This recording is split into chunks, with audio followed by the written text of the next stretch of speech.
Exercice 67, page 309. Donc, on va commencer par la partie 1. On a dans la partie 1 les informations concernant la première classe, la classe jaune, qui est composée de 25 élèves. Donc, on a les 25 moyennes qui sont déjà données dans l'ordre croissant, de la plus petite à la plus grande. Alors, on a une première question qui consiste à déterminer la médiane et le premier et le troisième quartile. Alors, pour la médiane, on sait qu'on a 25 élèves dans la classe, donc 25 notes. Donc, il va falloir, pour trouver la médiane, chercher la note au milieu de la liste. Alors, je ne vais pas la recopier puisqu'elle est en fait déjà dans le ordonné. Donc, il suffit juste que je sache à quel rang la trouver. Donc, pour trouver le rang, on va prendre l'effectif total et on va le diviser par 2. 25 divisé par 2, ça fait 12,5. Donc, c'est pas possible de prendre la 12,5e note, ça n'existe pas. On a dit qu'on arrondissait dans ce cas-là à la 13e note. Donc, si je prends la 13e note, avant j'en ai 12 et après j'en ai encore 12. Donc, il suffit que j'aille compter dans la liste la 13e valeur. Donc, ça va me donner la médiane. Donc, je compte 1, 2, 3, 4, 5, 6, 7, 8, 9, 10, 11, 12, 13. C'est un 12. Ok, donc j'ai juste compté les valeurs en commençant à 3, c'est la première, 4, c'est la deuxième, etc. Ça, c'est pour la médiane. Ensuite, on va déterminer les quartiles. Alors, pour les quartiles, il va falloir qu'on partage notre série en 4 groupes de même effectif, c'est-à-dire comportant chacun 25% des notes de la classe. Donc, pour le premier quartile, on va faire 1 quart fois l'effectif total qui est de 25. Donc 1 quart fois 25, ça fait 6,25. Donc à nouveau, on augmente à l'entier au-dessus. Le premier quartile est donc la 7e valeur de la série. Je vais compter la 7e valeur. Donc 1, c'est le 3, 4, c'est la deuxième, 5, c'est la troisième, 7, c'est la quatrième.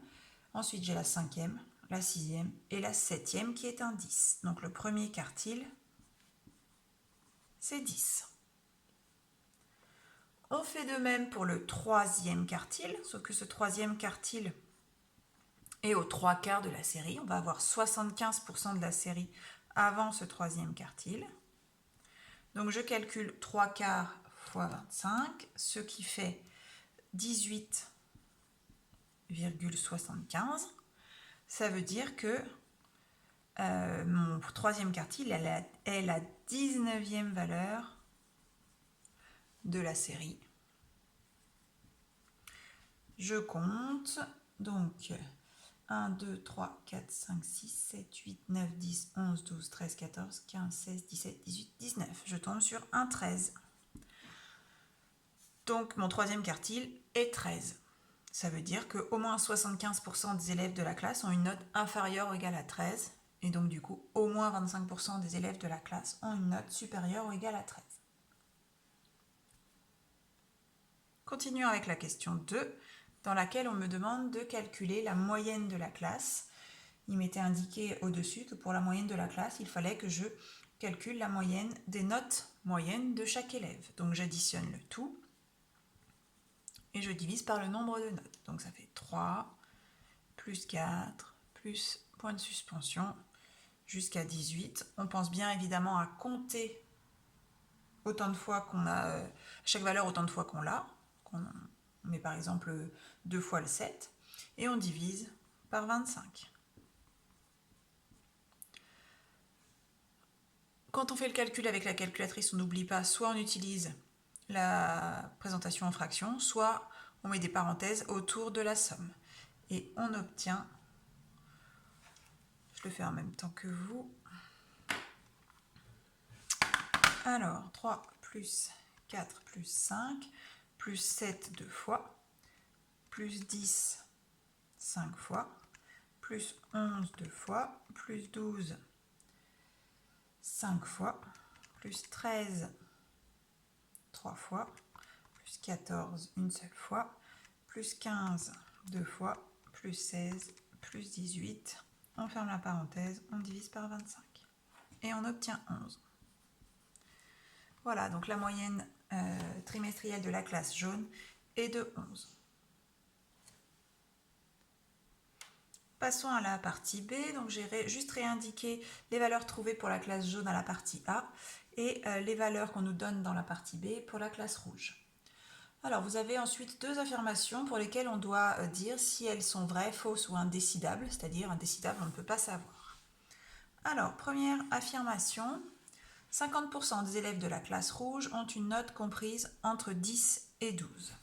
Alors, si je regarde 10 et 12, ce sont des valeurs particulières pour cette série. 10, c'est la médiane.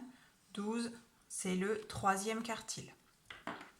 Alors, cette affirmation est fausse, puisqu'on sait qu'entre la médiane et le troisième quartile, on a seulement 25% des élèves. Or, dans l'affirmation, on nous dit 50%. Donc, 25% des élèves au moins se situent entre la médiane et le troisième quartile, c'est-à-dire entre 10 et 12 pour la classe rouge. Donc cette affirmation est fausse.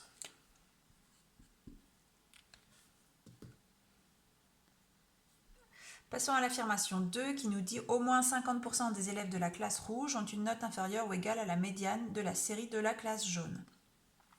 Alors la médiane de la classe jaune, c'est 13. Ce 13 n'a aucune signification particulière pour la classe rouge. Par contre, cette médiane de 13, là, cette valeur 13, elle est au-dessus du troisième quartile et même au-dessus de la médiane.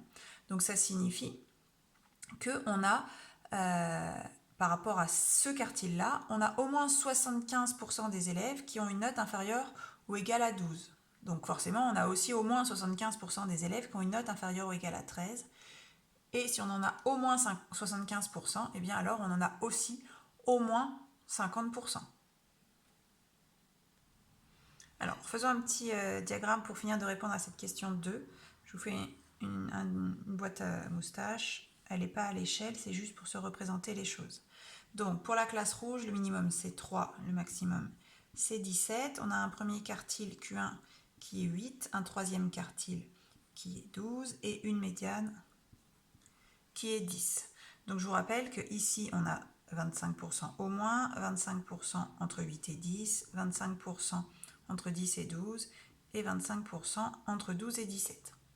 Alors ici on parle de la médiane de l'autre série, c'est-à-dire 13, donc on est là. La question c'est est-ce qu'on a au moins 50% des élèves de la classe qui ont en dessous de 13? La réponse est oui, on en a au moins 50%, on en a même au moins 75%, parce qu'on a tout cela, et tout cela, plus un petit bout ici. Okay, donc on a effectivement au moins 75%, donc ça veut dire que si on a plus de 75%, on a forcément plus de 25%. Donc cette réponse-là est vraie. On va faire une phrase pour répondre. Au moins 75% des élèves de la classe rouge ont une note, une moyenne